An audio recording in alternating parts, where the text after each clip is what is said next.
Reading today from Sri Chaitanya Charitamrita, Adi Lila, Chapter 3, entitled The External Reason for Lord Chaitanya's Appearance, Text 19 and 20.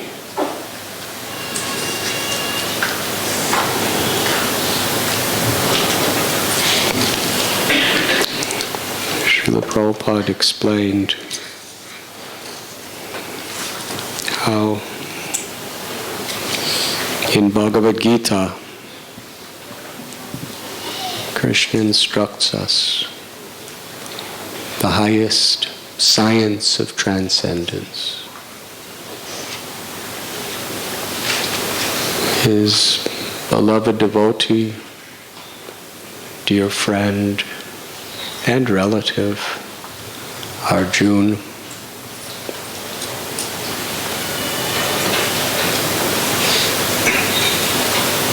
instructed Krishna,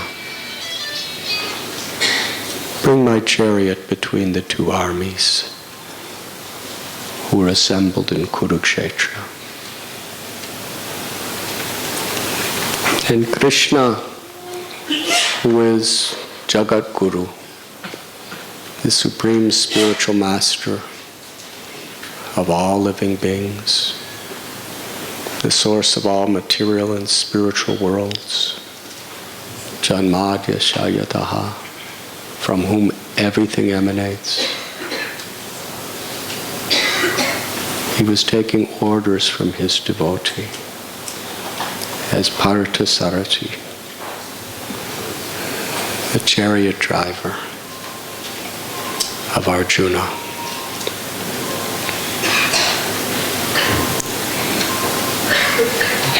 There, by Krishna's own will, Arjuna was put into a state of perplexity, such a condition of perplexity that it was impossible for him to resolve the crisis that was taking place in his life,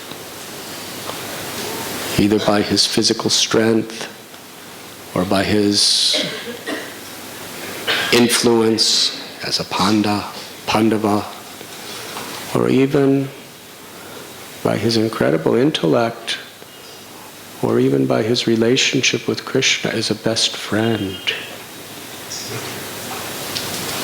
The situation was simply beyond him. And this is the way material nature has been created. That there will be situations that are beyond the scope of anyone. It doesn't matter how much we have, how much we know, who we know.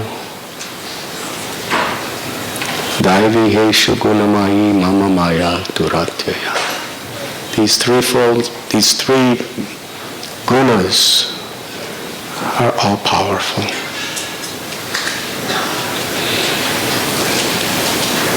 And we see through the power of time, through unpredictable changes that take place, anyone can be put in grave danger at any moment. Padam padam yad vipadam natesham. Aryatmakari daivakari bodhika. It may come upon us in the form of disease, mental anguish, may come upon us by miseries caused by other people, by other living entities, snakes or mosquitoes, or by nature's laws, tsunamis, cyclones, droughts, earthquakes. The Jivatma is eternal, indestructible, beyond suffering and beyond death. But when that same immortal part of Krishna, the Jivatma, identifies with this material nature and this mind constructed of subtle elements of material nature, and the body composed of the gross elements, then we are vulnerable, whoever we are, whatever position we may attain. It doesn't change anything, really. So it was with Arjuna. He was so perplexed, and there was no power that could get him out of it. Then he turned to Krishna. We have been joking as friends for so many years, but now I need you as the Lord and my Guru. Krishna began his teachings. Asochanam vasocastvam. He begins by telling Arjuna, you think you are very intelligent, but actually you are a fool. You are speaking all learned words, but you do not really know anything. That was the beginning of the Gita.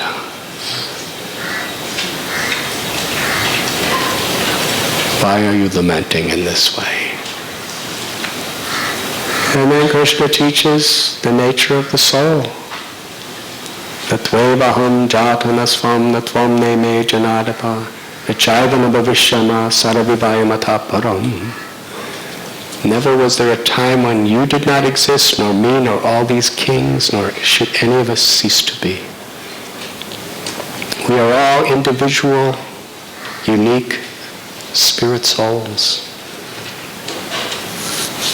who are not najayate mriyate vakadachit, who are not subject to birth or death, who are transmigrating through childhood, youth, old age, and through death entering into another form again and again and again. And Krishna explains the glories of the soul as being part of him.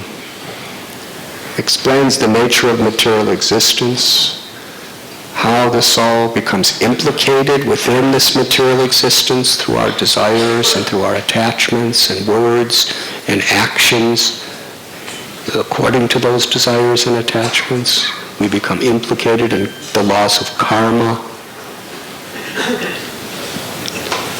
Krishna explains these three modes of nature quite thoroughly in the Gita. How we're being influenced by goodness, passion, ignorance, like ropes being dragged from one desire, from one action, from one word to the next, from one birth to the next. The power of time. And he reveals himself, who he is, how to see him everywhere. I'm the light of the sun and the moon. I'm the ability in man, the taste in water. I'm the river Ganga. He explains who he is, transcendental, why he comes to this world. His transcendental nature. Yada yada hi dharmasya glanir bhavati bharata abhyutanama dharmasya tadatmanam srajamya. Although Krishna is transcendental, beyond material existence, he enters into material existence out of his love, out of his mercy for all living beings, to give us a chance to taste the sweetness we're always looking for, the sweetness of love for him.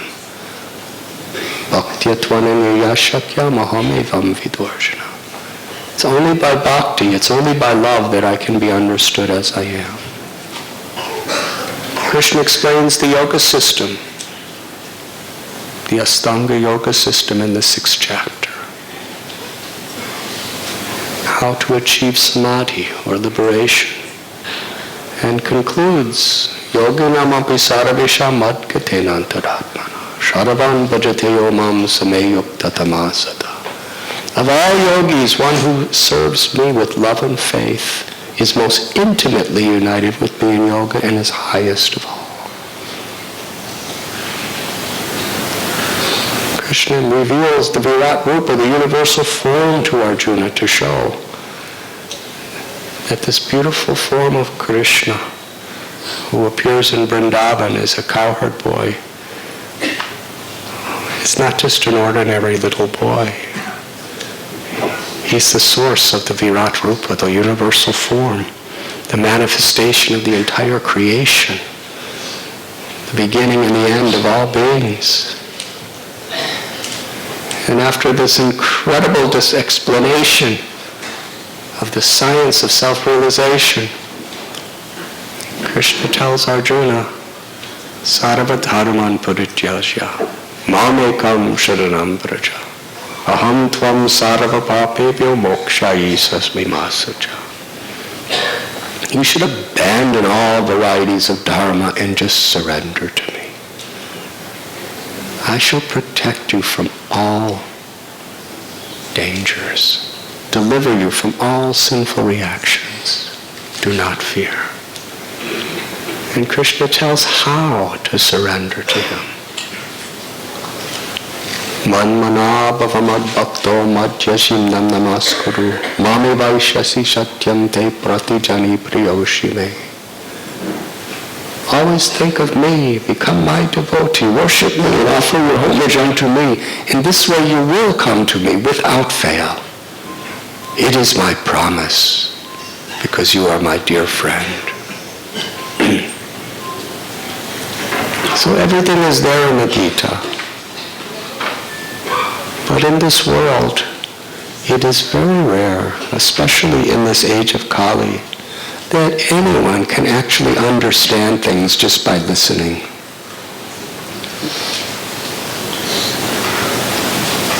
To really comprehend wisdom, knowledge, or to transform knowledge into wisdom, realization,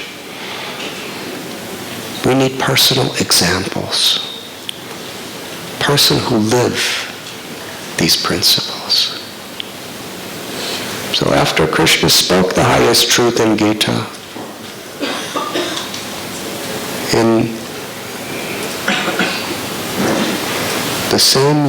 in the next yuga,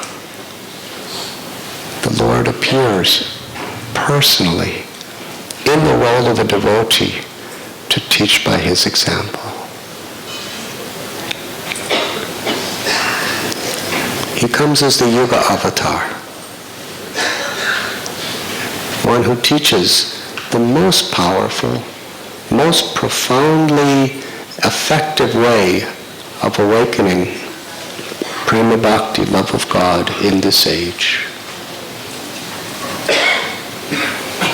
Kalerado samide rajan asti heka mahan guna kirtana deva krishnasya mukta sangha parambraja. This age of Kali is an ocean of faults.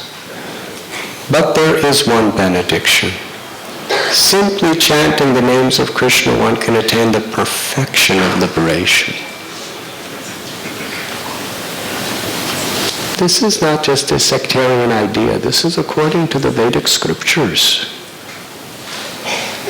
This is not just a detail.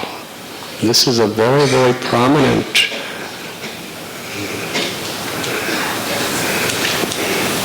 instruction of the Vedas.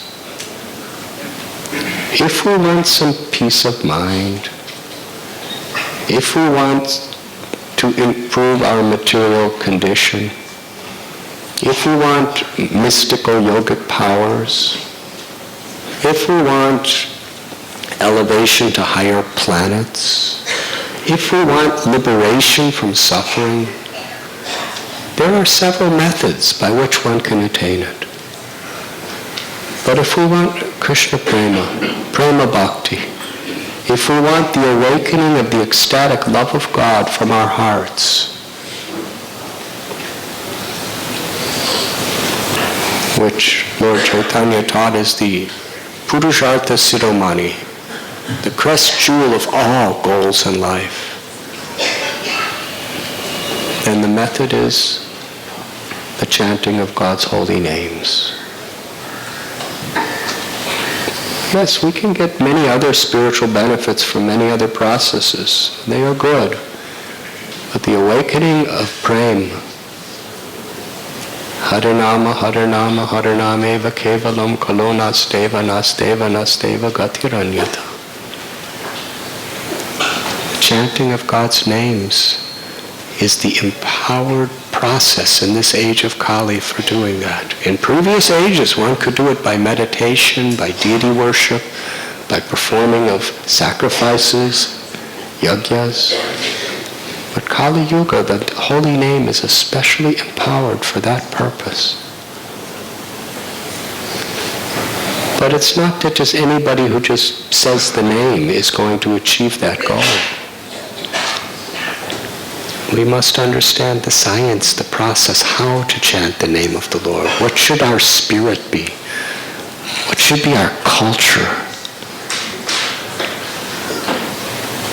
To teach by his example, Krishna descends in the role of a devotee.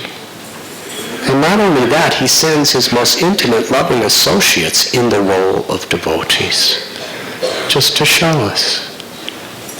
Sri Chaitanya Mahaprabhu not only taught us by his example, but he taught us by the examples of so many of his loving servants. Sri Krishna Chaitanya Radha Krishna Nahi Anya. Lord Chaitanya is Krishna and Radha in one form. Radha Bhavaduti Subalitam Nomi Krishna Swarupam. Krishna came to taste the sweetness of Radha's love and to distribute that sweetness of love, Radha's love, to the world.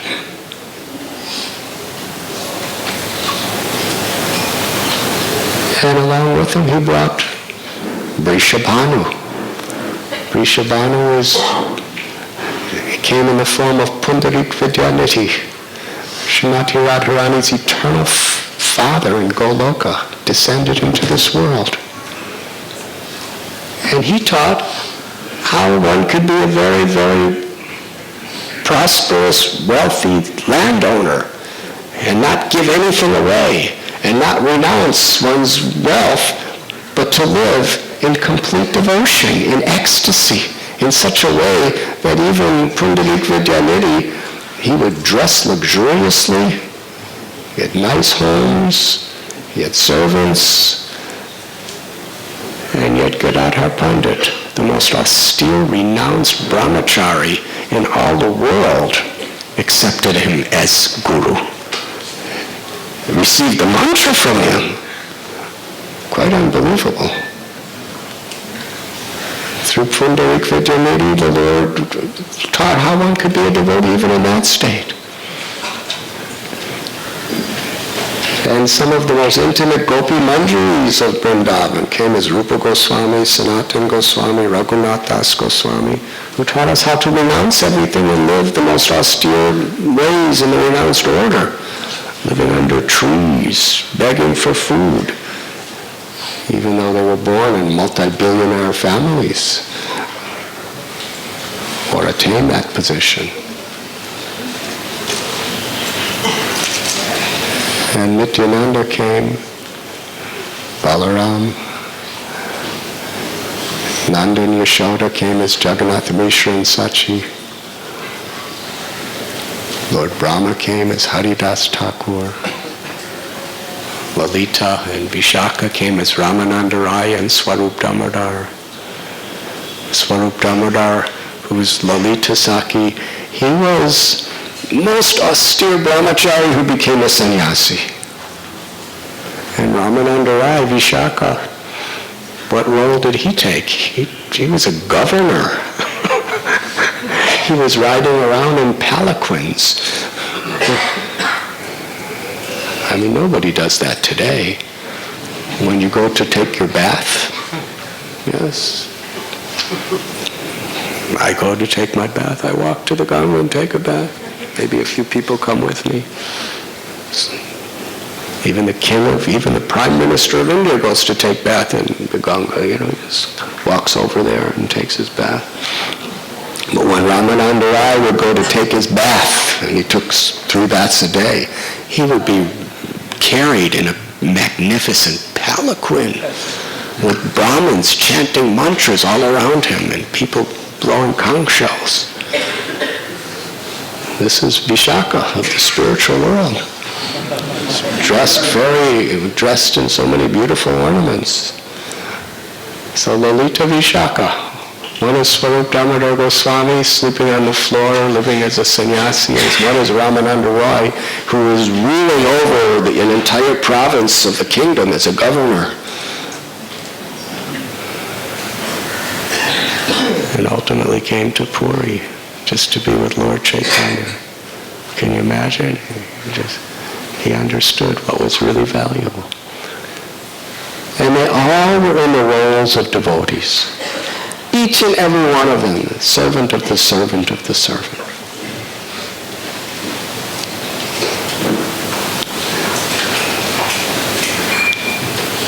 To teach us what is really of the greatest value. So Sri Chaitanya Mahaprabhu appeared in this world especially to teach through his example. Jiveta Swarupoi Krishnara Nityadas. That we are eternally Krishna's servants. And in the Mahaprakash Lila, which we may discuss tomorrow in more detail, the Lord was revealing himself as Krishna to all the devotees, one at a time, according to what a devotee's particular bhava or devotion was. The Lord was reciprocating. To Murari Gupta, who was Hanuman in his previous life, Lord Chaitanya revealed himself as Ram. Not only Ram, but right in Srivasa's little house, just a simple Brahminical house, the Lord revealed Ram, and next to him was Sita Lakshman. And then Murari Gupta realized, all of a sudden he had a tail. He forgot that he was Hanuman until that moment. To Kolavecha Sridhar, that simple little banana leaf seller, the Lord revealed his form of Krishna, the cowherd boy, in such a beautiful, and revealed to Sridhar, you are my cowherd boy friend. He revealed his form of Radha Krishna to Ramananda Rai, revealing so many opulences in so many ways. And he was offering benedictions to his devotees. He offered all of them, any amount of wealth, any amount of power, any amount of mystic siddhis, liberation, elevation to the spiritual world. But we never found that anyone ever asked anything of him except to serve. That was the mood of Prahlada. Prahlada endured so many difficulties. And usually you want to be recognized when you go through difficulties. And Narasimhadev was standing face to face with Prahlada. That same Narasimhadev that was the most ferocious destroyer of Hiranyakashipu was so sweet and so gentle and so soft and kind to Prahlada. When Lord Chaitanya was in South India at Singhachalam, where the Jyada Narasimha has been worshipped by the Sri Sampradaya for 1,000 years, he offered this prayer while he was dancing before the Lord. That you are just like a lioness, a mother lion. If any, you are most loving and kind and sweet and nourishing to your little cub who has taken shelter of you. But if anyone tries to hurt your cub, you are the most ferocious form of death personified. So Narasimhadev said to Prahlada, I will give you anything, everything, any benediction, ask me. And Prahlada said, if I ask you for anything, then I'm not your devotee. I'm just like a business person doing trade with you. I give you something, I expect something in return. I don't want anything. If you want to give me anything, then I just never want to forget you. And as long as there's anybody suffering in this world forgetting you, let me be here. Let me even suffer in this world if I can help other people to love you. And my father, he was so wicked. So many atrocities that he created. Where his soul is destined. If you want to give me something, that person who tried to kill me, that person who tortured me, that person who hated me, give him liberation. That's all he asked. Why did he ask for liberation for Hiranyakashipu? And he didn't ask anything for himself. What kind of person is this? Because he knows what pleases Krishna. When you love Krishna, you're compassionate to people of this world. He understood that compassion is what pleases Krishna. And he didn't want anything in return for his compassion except that Krishna be pleased with him.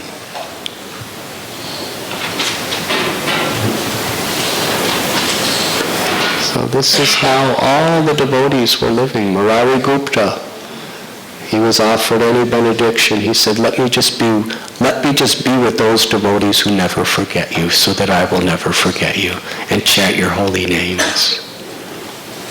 Kaldarecha Sridhar, I just want to be the servant of your servants, and always remember your little form of Nimai stealing my bananas. And the Dvaitacharya, what benediction did he ask? Spread this love to the whole world. Let the Sankirtan movement spread everywhere. Nothing for themselves, everything for Krishna. And our beloved Srila Prabhupada, what was his prayers to Krishna and the Jaladuta? Heart attack, seasickness, old age, poverty. What would you pray for? Even a saint would pray for some relief. But a pure devotee is beyond even a saint. He just asked Krishna, just let me be an instrument, a puppet, to speak your message, to deliver these people all over the world from suffering. And Lord Chaitanya himself manifested this, personally and through his devotees.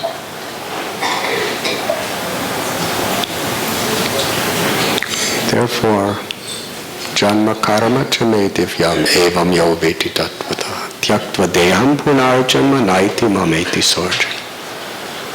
One who understands the transcendental nature of the birth and activities of the Lord never takes birth in this material world again, but attains my abode.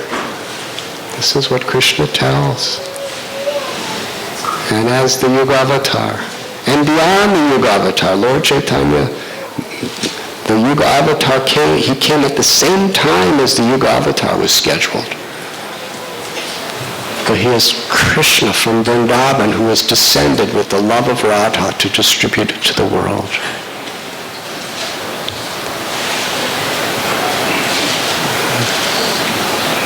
He came to give prema through Harinam. But to his devotees, he wanted to attract his hearts and in the process attract the whole world's hearts through his loving pastimes. We were discussing Lord Chaitanya's childhood pastimes. when he was just a little boy, he would love to go to the Ganga to take his bath. And not only take his bath, but play. He and his friends, they were so extremely enthusiastic to play. And whatever the Lord does is perfect. When he puts somebody in anxiety during his Lila as Lord Chaitanya, that anxiety would be their highest ecstasy. Because he's Krishna. Just like we read in Srimad Bhagavatam, Shukadeva Goswami tells us how Krishna would go to the gopis' houses to steal butter and yogurt.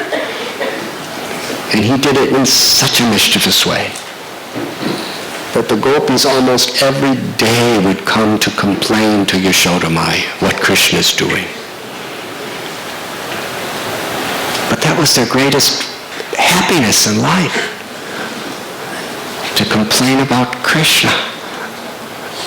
There was no envy. There was no enmity. It wasn't even anger. It was kirtan, a very special kirtan. Just like we come together to praise Krishna's beautiful glories, well, that's what they would do. They would come together like a kirtan and they would praise Krishna's mischievous activities to Yashoda Mai. He breaks our pots, he steals our butter, he puts water in the ears of our babies and makes them cry. Sometimes he pinches them, sometimes he brings whole herds of monkeys into our house and feeds them our butter.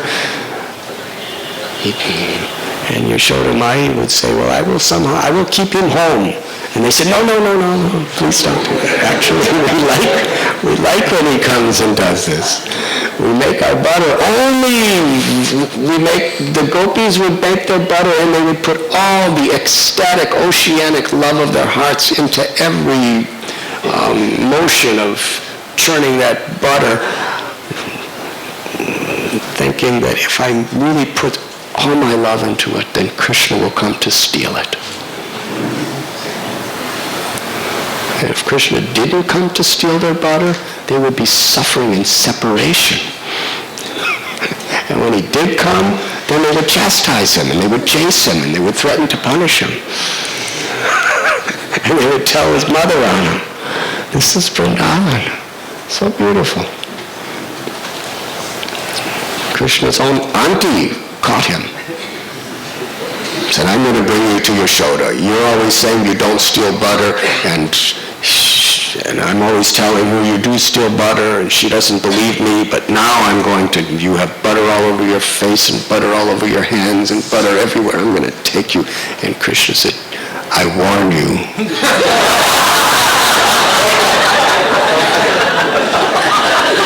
Little baby, little child Krishna said, I warn you. He had a very high little voice. He said, I warn you.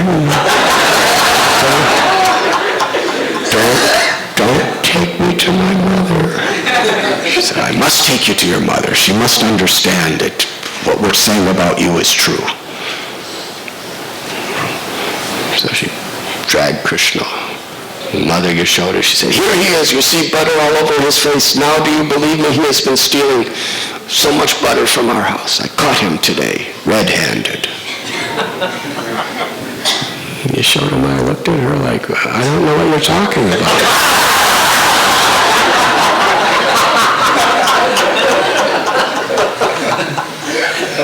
And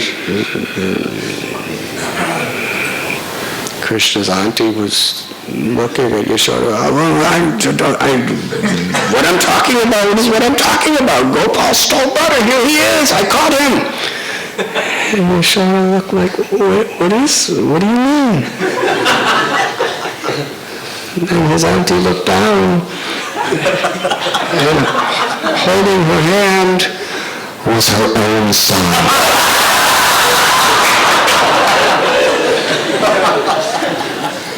It wasn't Krishna, it was her own son. with butter all over his face.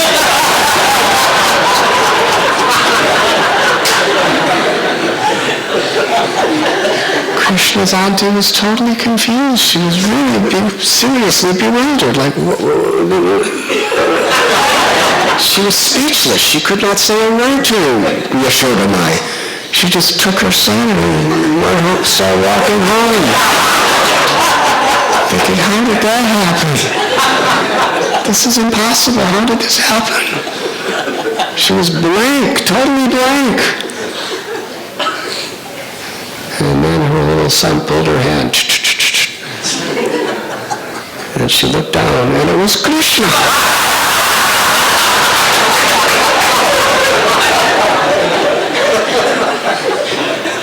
And Krishna looked at her with a very firm smile and said, I warned you.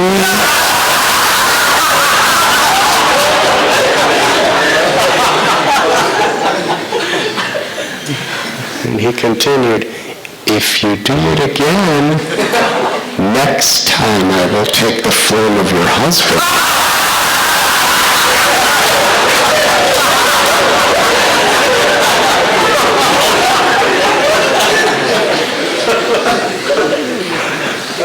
So in this way, the devotees, they loved Krishna's mischief. So Lord Chaitanya, he performed the same Lilas with the residents of Navadvip when he was a little boy. But instead of stealing butter, which he would sometimes do that too, he would lovingly harass everybody in the Ganga. Because bathing in the Ganga, performing puja in the Ganga was very much the backbone, the foundation of people's lives in Navadvip in those days. So one day, the men of Navadvip, they came together, very loving, scholarly relatives and friends of Jagannath Mishra. And they said, we have just come from the Ganga. It's like this every day. It's becoming intolerable. It's becoming impossible to deal with with your son. And Jagannath Mishra said, what do you mean? What happened? What happened? He said, your son, every day he comes. And he creates with his friends. He creates havoc. He splashes water in our face while we're doing our puja. When I'm sitting in meditation, he'll splash me with water, and then he'll start kicking water all over me, non-stop, until he ruins my meditation. Another Brahmin said, well, I was sitting in meditation, and all of a sudden, I was actually in the water of the Ganga doing my Gayatri mantra, and all of a sudden, little Nimai's head just pops right out of the water from underground, right in front of me. His mouth, his cheeks are filled with Ganga water, and he goes,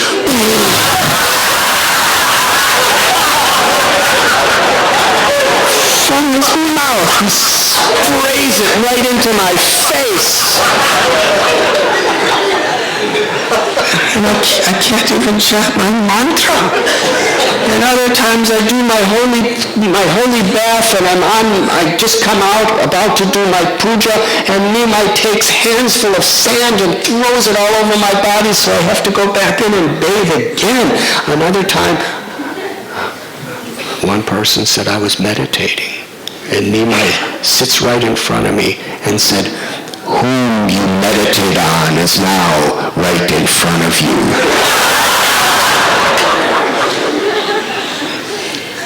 One said, I was worshipping Shiva in the form of a Shiva Linga, and Nimai ran by and stole my Shiva Lingam. He said, well, that's not as bad as what happened to me. He said, I came out of the Ganga, I put my clothes in the ghat, and I come out with only my kopin, and he stole all my clothes. What to do? was worshipping Vishnu, another Brahmin said. And Nimai came and took the Shalagram Shila and sat on the throne of Vishnu and put the Shalagram Shila in his lap and said, worship me. Another Brahmin said, I was chanting Gayatri at noontime while in the Ganga, and all of a sudden, from underwater, I feel these hands grab my feet and pull me. Pulled me right underwater. It was Nimai. Another said, well, I was reading Bhagavad Gita and he came and stole my Bhagavad Gita. Another said, as we were doing our puja on the bank of Ganga, we had our little baby, and Nimai came and took Ganga water and started dropping it in the ears of our little babies, and they were crying and crying and crying, and Nimai simply laughed. Another said, I was doing some puja in Ganga, and all of a sudden Nimai jumped on my shoulders and screamed, I am Shiva!